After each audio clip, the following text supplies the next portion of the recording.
It's the Happy Families podcast. It's the podcast for the time-poor parent who just wants answers now. We really do want to take pleasure in one another's company. We want to connect in deeper, meaningful ways. And while the nature of that relationship shifts as our children develop, I think that it's okay to be friends with your kids. And now here's the stars of our show, my mum and dad. Hello, it's Dr. Justin Coulson, the founder of happyfamilies.com.au. Kylie, are you ready for another explosive parenting myth Happy Families podcast episode? I was born ready. Today, two myths to provoke you to think through, to hopefully explode. The first one, can you be friends with your kids? Mrs. Happy Families. Let's just dive straight into it. Don't worry about pleasantries. Oh, by the way, you've got something on your lip just here. You're a punk. Nobody can see that. Why are you saying you've got something in your teeth just in case everybody else wanted to know that? That's so funny. Can you be friends with your kids? With your husband? Should you be friends with your kids? I think that it depends on their age. Right. Okay. I think that when your children are young, they need the safety and security that comes from having a big person take control of the situation. Someone authoritative, someone that they can rely on, and the relationship's definitely going to be, it's relatively unequal. The older they get, the more it equals out, right? That's right. But once our children become adults and they're making their own decisions, then in some ways we actually want to treat them as an equal. Right. We want to give them the space and the autonomy that they need to make the decisions, but recognize that just like a friend, you're there to bounce ideas off, to come and seek advice if they want, but not something that you're going to shove down their throat like you would have as a 2-year-old. So we've got 3 adult kids. Do you feel like you're friends with them? Yeah, I do. And I love spending time with them. And what I love most is the daily phone calls to fill me in on how many vertebrae a horse has because she's just come out of her class at uni on anatomy and physiology, and is so excited to tell me all of the things that she's learned. I absolutely love that. In the same breath, it drives me crazy because she wants to tell me every single detail about every little thing that's going on in her world. You're saying boundaries need to be enforced even in that friendship, in that relationship? But I love that she feels like I'm a person that she can come to and share her world with. It's curious to me that we do want to be friends with our kids. We want to be friendly towards them and loving and compassionate, all those things when they're little. And we want that relationship to turn into a genuine reciprocal friendship as our kids enter adulthood. We've got a 15-year-old. Would you say that you're friends with her? No, I'm still her parent. Okay. I'm very friendly with her and we love spending time together and we will have conversations. But she, at this point in her life, looks up to me as an authoritative figure in her life. I would prefer an autonomy supportive figure if you don't mind. Yes. What about this one then? We want our kids to be friends with us as they get older. And some parents want them to be friends very young. I would agree, by the way. I'd say that the stance that you've taken, if we can be autonomy supportive, which means we have a friendly, supportive relationship with our children as they're growing and loving and all those good things. And then as they get older and emerge into adulthood, that's when the relationship really can shift into a friendly relationship, a friend-oriented relationship. Do you want to? Are you friends with your parents? Like when I think about this, and people often say, "Oh, we've got to be friends with our kids," and I pause and think, are you friends with your parents? Like, do you want to be friends with your parents? Is that a good thing to be friends with your parents? So would I call my parents my friends? Probably not. I love and adore them and I will go to them from time to time for support and advice and counsel. But I probably see them more at this point in my life as a mentor figure, I guess, as somebody that I would go to from time to time. We've lived very different lives and we see the world very differently. Yep. There are some choices that I've made or we've made in our lives that are counter to the way they see the world and view the world. And so, yeah, I think that because of those life choices, it's kind of taken us in different directions a little bit. So friendships work best on shared values and shared life experience. And as you become an adult and make your own decisions and forge your own way, sometimes your choices may be inconsistent with those that your parents have made or would have made. If they've got expectations, that can really drive a wedge, that can create challenges to overcome, and it can shift the the relationship. I also think it's worth highlighting, sometimes you might have parents, or sometimes you might be a parent who is carrying a lot of baggage, dealing with unresolved trauma, depression, anxiety, all those kinds of other mental health challenges. And that's going to impede the quality of your relationship that you have either with your parents or with your kids if we're looking at these intergenerational relationships.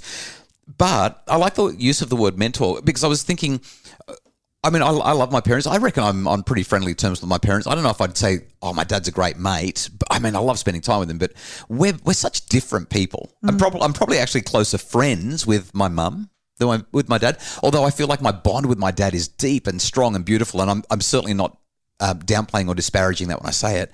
But I'm thinking intergenerationally, I've got friends, and I guess you might call them mentors, people who are a generation older than you and I know you do too, where I feel like we're great friends. So you can be friends with people who are 20, 30, 40 years older, like properly friends. Yeah, I don't think age comes into the equation. I think that it really is about how each person views the relationship.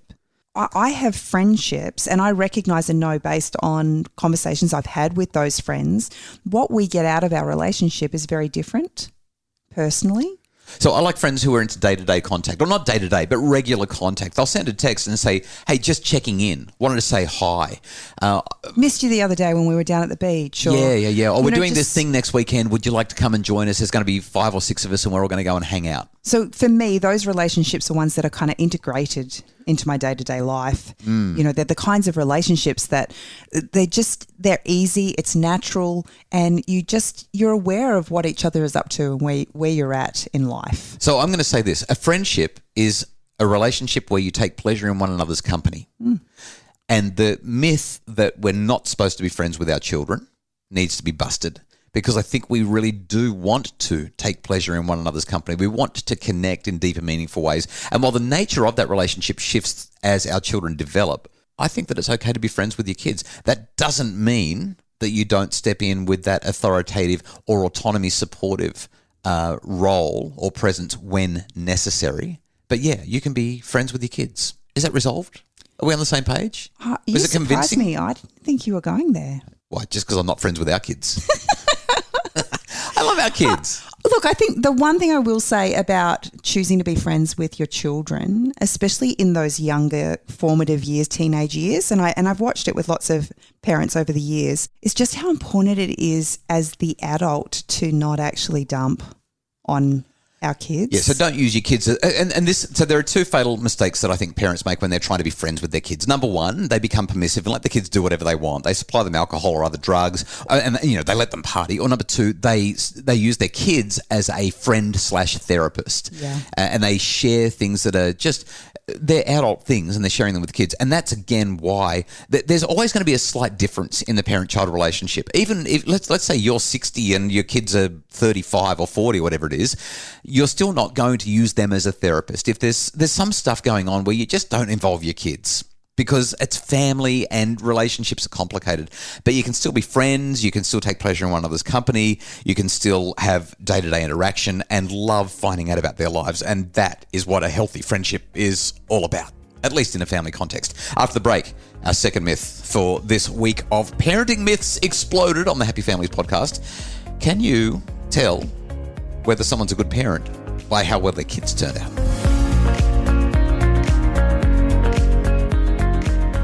Between 15 and 20% of teens have anxiety. Anxiety is one of the leading causes of mental illness in our children. And as parents, we want to know, where is it coming from? Can we stop it? And how do we help our children just feel better? Start by learning how to recognize anxiety in your child, how to respond, and how to give them hope. And the Anxiety in Your Child webinar can help. It's available at happyfamilies.com.au. It's the Happy Families podcast, the podcast for the time-poor parent who just wants answers now. And I'm interested where you're going to go with this, Dr. Coulson. Can you tell a good parent by how good their kids are? Yes and no. Wow. Yeah, the reason these myths exist is because there's a kernel of truth. There's just that little bit that stands out and you go, I can think of so many examples where that's right, but is it always right? And that's why we need to have this conversation.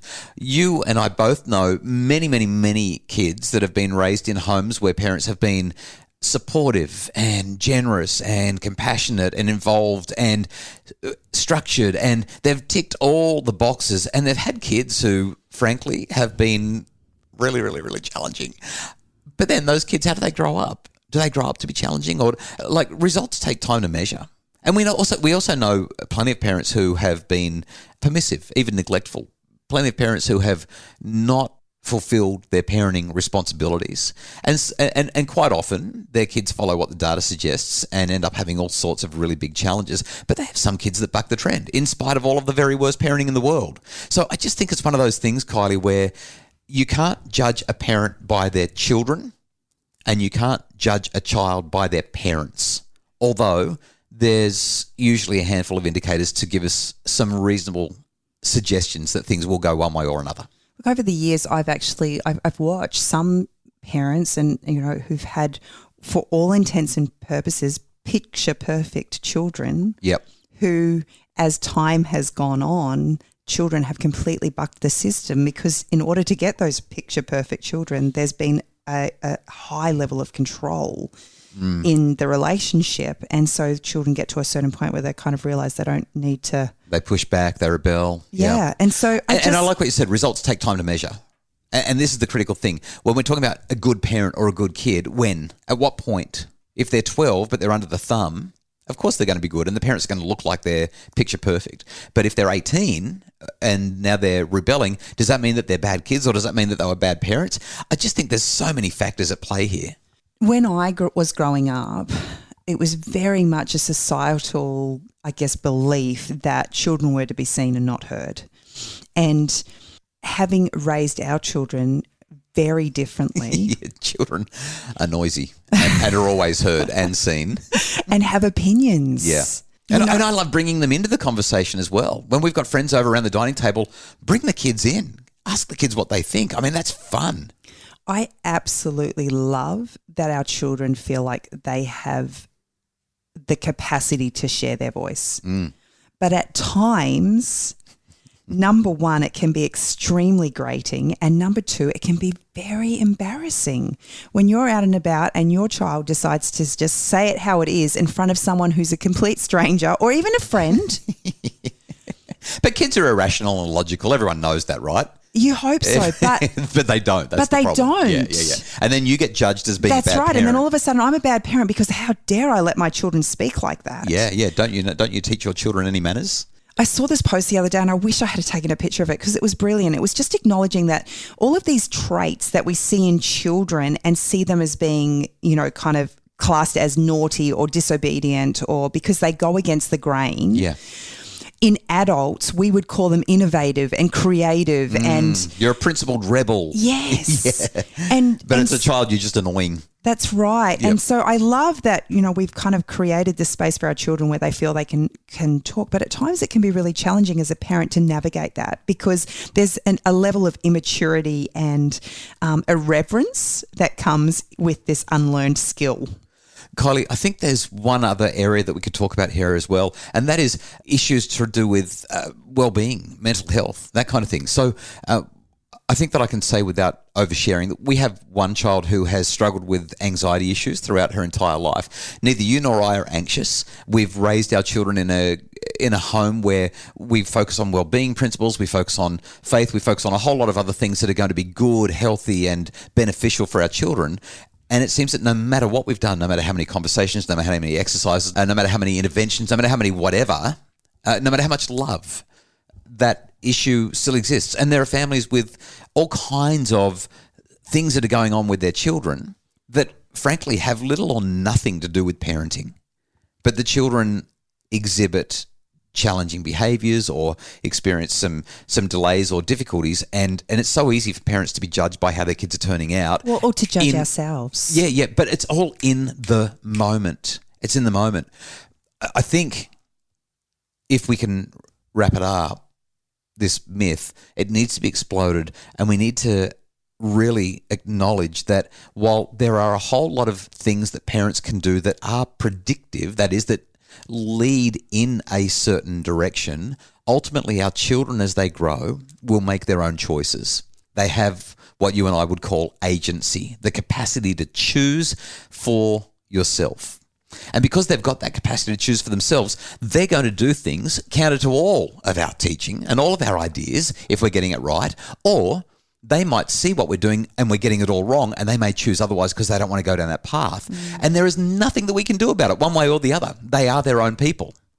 And therefore, you can't judge yourself as a parent based on how your kids turn out. Or other parents. Thank you so much. I look at my parents and I look at the way me and my 5 siblings have turned out. There's me, twin girls, my brother and twin girls.